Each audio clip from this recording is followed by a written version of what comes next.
para impedir la emigración hacia las metrópolis han sido inútiles. Las ciudades continúan creciendo rápidamente. Pero lo alarmante no está en su crecimiento. Lo está en los factores estructurales que lo originan y en la modalidad de su desarrollo.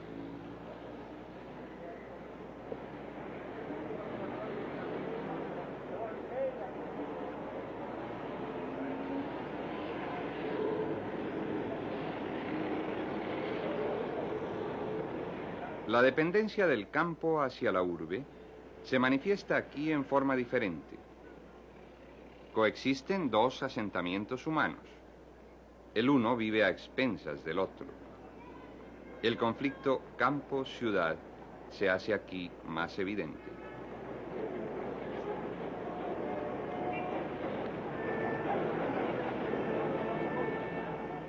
Las niñas que venden guirnaldas para adornar las esquivas gargantas del río.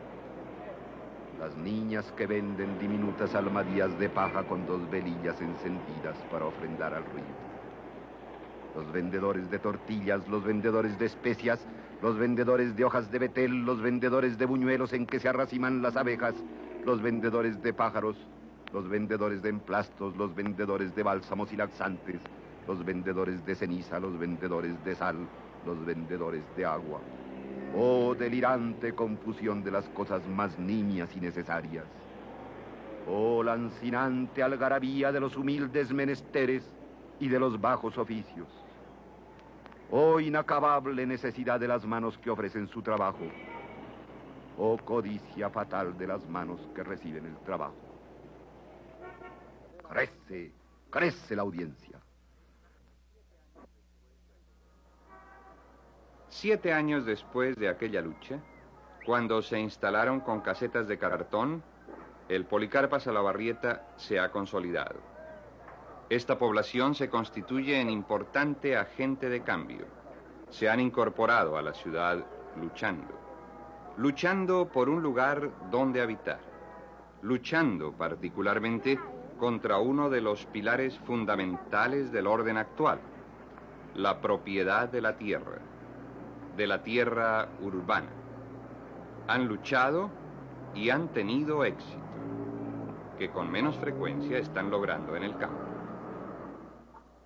El desarrollo de un asentamiento humano, sea este espontáneo o no, debe cumplir una serie de etapas.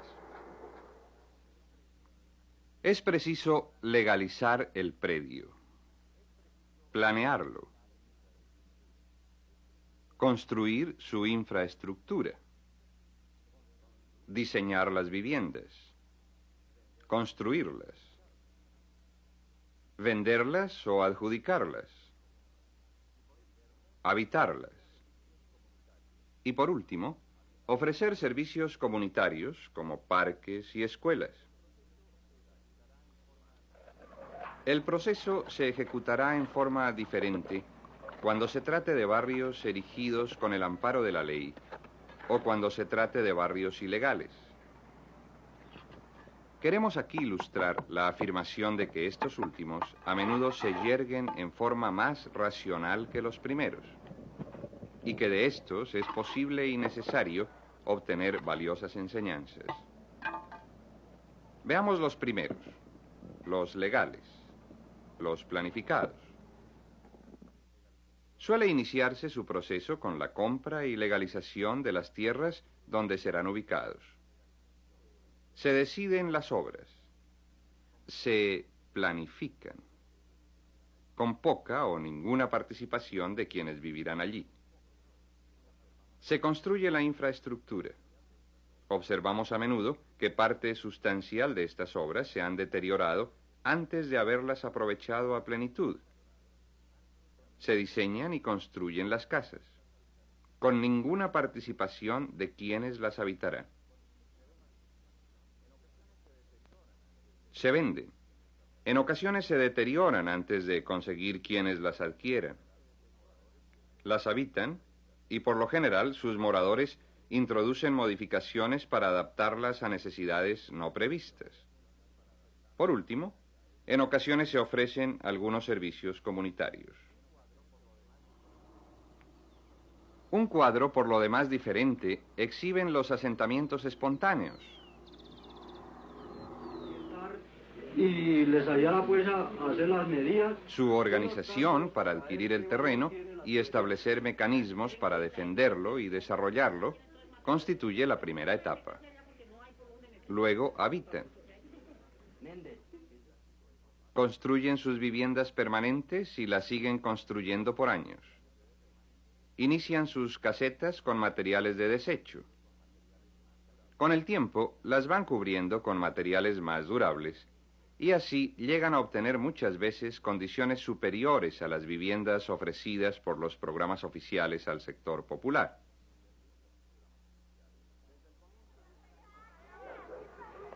Desde el comienzo buscan construir la escuela, el parque, la guardería, y la siguen construyendo por años.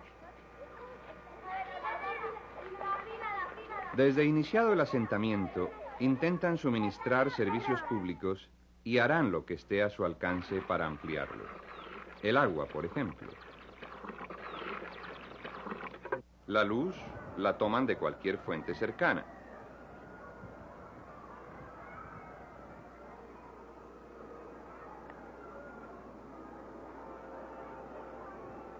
También las vías, los caminos peatonales, los desagües de aguas lluvias y el alcantarillado. Todos ellos van teniendo una paulatina evolución.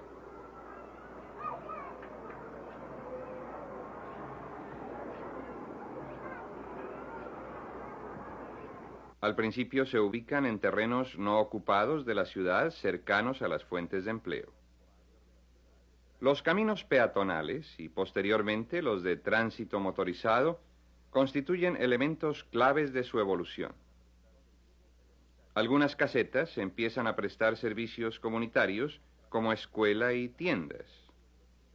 Las casas, localizadas cerca de las vías principales, organizan el espacio y evolucionan más rápidamente que las demás. Paulatinamente, otras viviendas se van incorporando a este vecindario. Es posible que pasen varios años para que la administración local suministre algunas pilas de agua.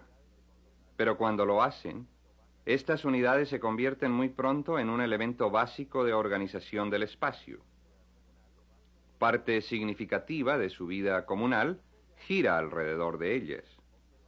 Después de años de evolución, observamos un asentamiento similar a los planeados, que disponen de servicios comunales tales como escuela, lugar de reunión, iglesia y un campo de recreo.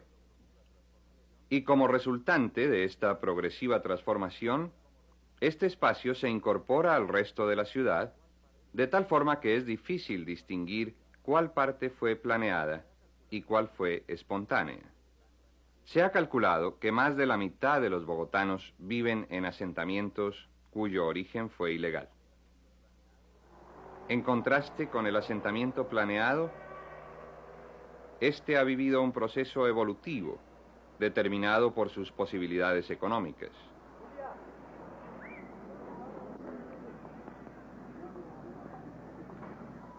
Se hace aquí necesario llamar la atención sobre un aspecto fundamental.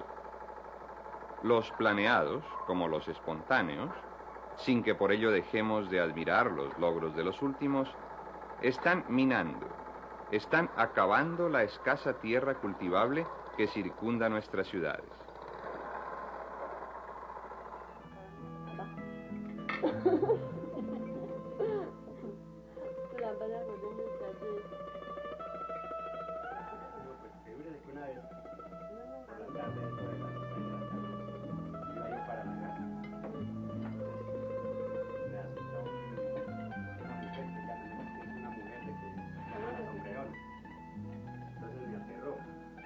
Al verla, pues, empecé a correr. Empecé a correr. Yo el mismo miedo no la hacía hacer. También somos pequeñas, le dice una ratita, pero con el vestido no es suficiente. Necesitas unas zapatillas. Toma, aquí tienes. Toma, aquí tienes.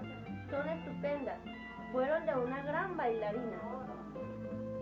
Por la noche bailaban y bailaban en el escenario Este año May puso como condición que las ratitas bailaran con ella y desde entonces la acompañaban. Eso como el mejor de todos. Coge a la nena para allá.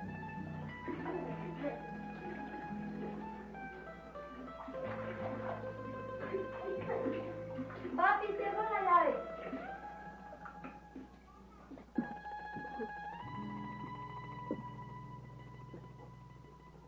Que duerma.